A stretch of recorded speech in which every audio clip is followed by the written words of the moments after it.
Most men have walked into a room and felt the atmosphere recalibrate without a single word being spoken.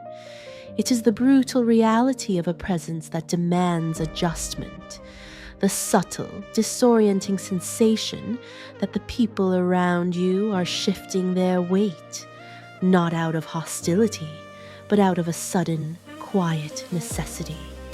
You might see a colleague offer a smile that reaches the eyes perfectly, yet something in the air remains suffocating. This is the male mindset confronting an unspoken truth, that the secret hatred others carry is rarely about your actions. It is about your existence. Specifically, it is about the silent power you project and what that mirror reveals about their own hidden inadequacies. This is the harsh truth of high-level human interaction. People don't hate you for your flaws. They hate you for the patterns you've managed to break. Most people believe that hatred requires a specific cause. A betrayal of trust, a sharp word, or a clear offense that breaks the air between two people. But the brutal reality of human nature is far more subtle. The most durable form of resentment is rarely generated by what you do to someone. It is generated by what you represent. This is a quiet, invisible irritation that arrives when your competence, your silent power, or even your simple contentment acts as a mirror for someone else's inadequacies. They do not experience this feeling as envy. That would be too honest. And the human ego is designed for protection, not clarity. Instead, they experience it as a legitimate grievance. They find a flaw in the tone of your emails, a perceived arrogance in your posture, or a slight offness in how you handle credit. The harsh truth is that the resentment comes first. The reason for it is constructed afterward. Imagine a workplace you've sat in for years. You finish a project quietly, without the performative exhaustion others use to signal importance. You are precise. You are effective. Across the room, a colleague who has been there longer begins to find small faults in your wake. It isn't a confrontation. It's an accumulation of tiny manufactured offenses. They aren't lying when they say they find you difficult. To them, the irritation is real. They have simply inverted the sequence of reality to avoid the brutal reality of their own stagnation. They have manufactured a reason to dislike you so they don't have to face the reason they are bothered by you. You've seen this before.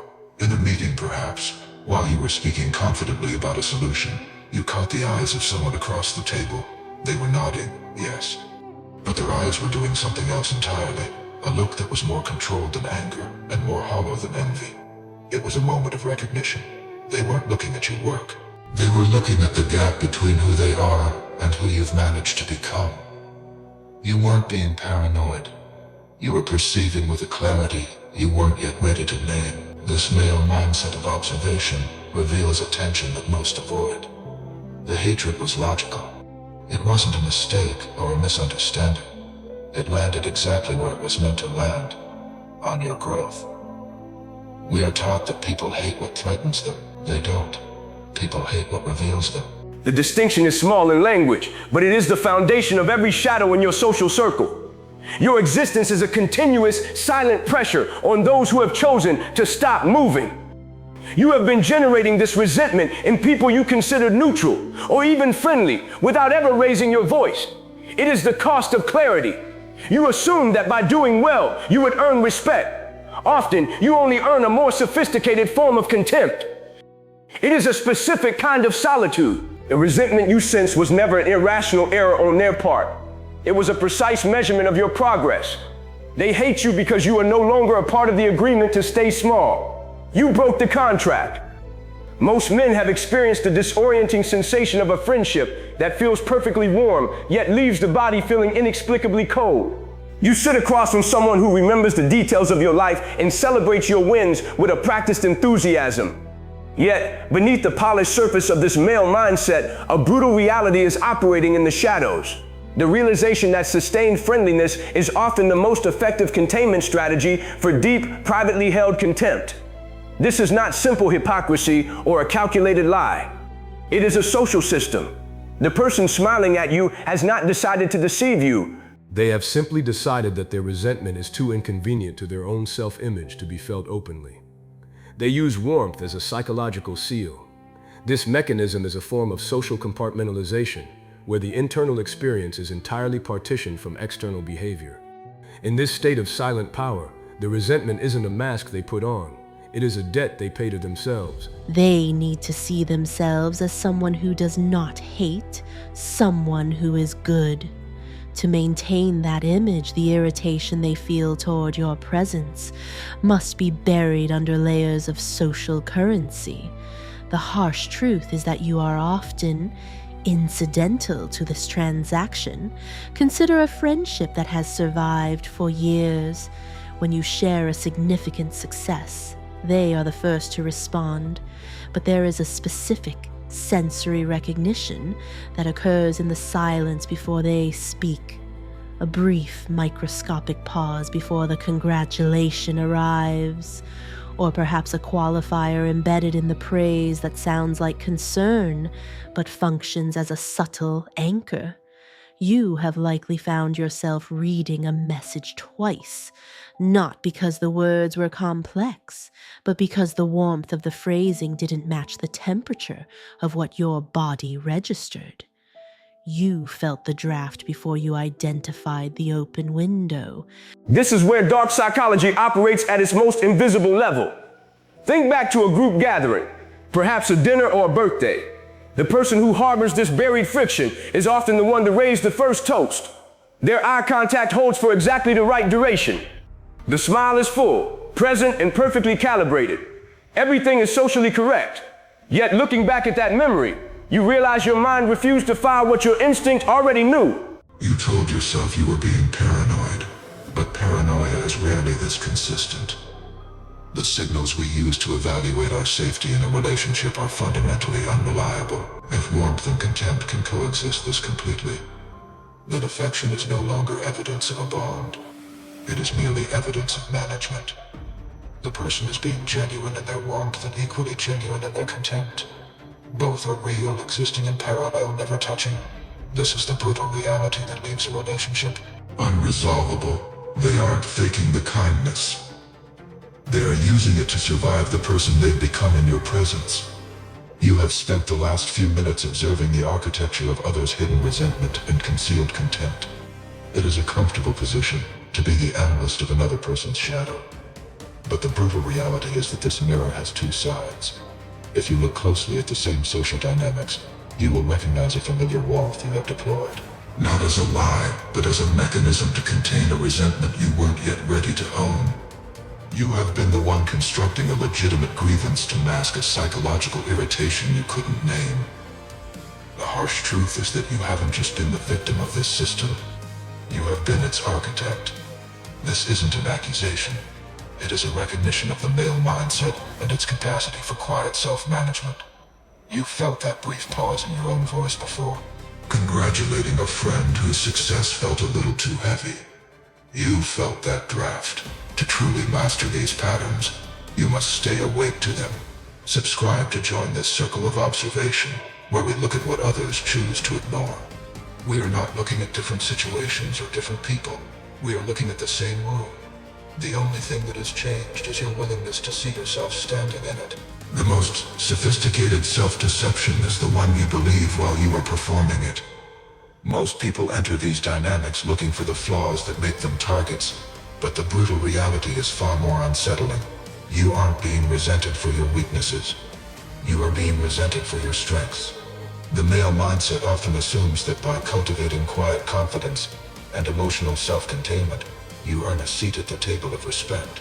Yet, in the world of dark psychology, these are the very traits that generate the deepest, most durable hostility. Your ability to exist without needing approval, to remain calm while others are performing, doesn't just irritate people, it exposes them. It acts as a silent, unblinking measurement of everything they have failed to become. This is the silent power that most never learn to manage because it feels like an injustice. Consider a man who speaks only when he has something precise to say, sitting in a room where others are feverishly filling the silence with noise. The group offers him a certain public respect, but beneath that surface, a harsh truth is forming. The respect and the resentment are not contradictory. They are the same response expressed through different channels. One is a social necessity, the other is a private grievance. They admire your restraint, but they hate the mirror it holds up to their own lack of it. You have likely been this person, completely present, yet refusing to laugh at the expected volume or lean in at the performative moments. You weren't being cold, you were simply being authentic. And yet the air in the room became heavy, as if your refusal to perform was a quiet accusation against those who felt they had no choice but to act. This realization creates a paradox with no easy exit. If you diminish the qualities that generate this friction, you diminish your own identity. If you maintain them, you continue to generate invisible hostility in every room you enter. There is no social hack to resolve this, only a shift in perception. You must realize that the resentment you sense isn't pettiness. It is a form of involuntary self-assessment on their part. When they look at your self-containment, their psyche is forced to confront its own dependency. Your best qualities are functioning as a psychological benchmark. The question is no longer how to stop the resentment, but whether you are willing to remain the thing being measured. Once you understand that the hostility is a precise reaction to your most authentic self, the distance between you and your observers collapses. You realize that you too have likely felt that same sharp irritation when confronted with a strength you hadn't yet mastered. This is not a wound to be healed. It is a reality to be observed. The hatred you've sensed was never irrational, and it was never truly personal. It was a measurement of the gap between two different ways of existing in the world. You are finally seeing the price of your own evolution, and for the first time, you are seeing it without the need to apologize. There is a specific, quiet relief that comes when you realize someone doesn't carry a hidden grievance toward you. You move through your day, noticing the people who offer no friction, no recalibration of the room, no subtle withdrawal of warmth. But the brutal reality is that this lack of hostility is often the most diminishing experience a man can face. After exploring the dark psychology of secret resentment, we must confront the inversion, the people who carry no hatred for you whatsoever. This isn't evidence of a peaceful bond. It is evidence of an absence. They aren't at peace with you. They are indifferent to you in the way that matters most. To their internal hierarchy, you are not a presence that registers as significant enough to merit the psychological energy of resentment. The harsh truth is that hatred, in its most involuntary form, is a dark acknowledgement of your status. Only those who occupy a meaningful position in someone's self-concept generate the kind of friction we have discussed. Consider two men in the same professional environment. One moves through the office and creates a quiet, unavoidable tension. People adjust their posture, they watch their words, they recalibrate their status. The other moves through the same corridors without a single ripple, not because he is more skilled, but because he is not being processed as relevant. The first man exhausts the room because he is a factor. The second man simply passes through it because he is a ghost. You have likely stood in a conversation where someone looked through you. Not with hostility, not with a planned rudeness, but with a comfortable absence of registration. Their gaze moved past you, seeking a more relevant anchor for their attention. The male mindset often pursues the goal of being liked, or, at the very least, avoiding conflict. Yet, in that moment of being ignored, you may find yourself preferring the sharp tension of being hated. To be hated with precision is to have been seen with precision. It is an admission that you have entered someone's territory and forced them to react. This silent power dynamic forces a disorienting reconciliation. You must decide whether the hidden hatred you've sensed is an obstacle to be removed, or evidence of your own significance. Resentment is a measurement of the gap between two people. Indifference is the realization that no gap exists because no connection was ever made. The most invisible people are not the ones who are hated quietly. They are the ones who are never processed as relevant enough to generate a response. If the resentment you have felt was actually a signal of your presence in the psychological worlds of others, then its absence is a void you were never taught to fear. This is the brutal reality that leaves you standing in the room, wondering if you would rather be a peaceful non-entity, or a resented force. The choice you make in that silence reveals exactly how much of your own significance you are willing to trade for comfort. Which experience is truly the one you would choose? The clarity you sought has arrived, but it carries a weight you perhaps didn't anticipate. You now understand that the warmth you've relied on is often a containment strategy, and the resentment you've sensed is merely a measurement of your own growth. This brutal reality doesn't offer relief, it offers a choice. If the qualities that make you significant are the very things that generate this silent power struggle, what will you do with the strength that causes it? Tonight, you will find yourself in the silence following a perfectly normal conversation, reconsidering a smile that once felt safe. To ignore these harsh truths is to return to a sleep you can no longer afford. Subscribe and like this video if you are prepared to carry the burden of seeing clearly. The room is still smiling at you, but for the first time, you are truly looking back.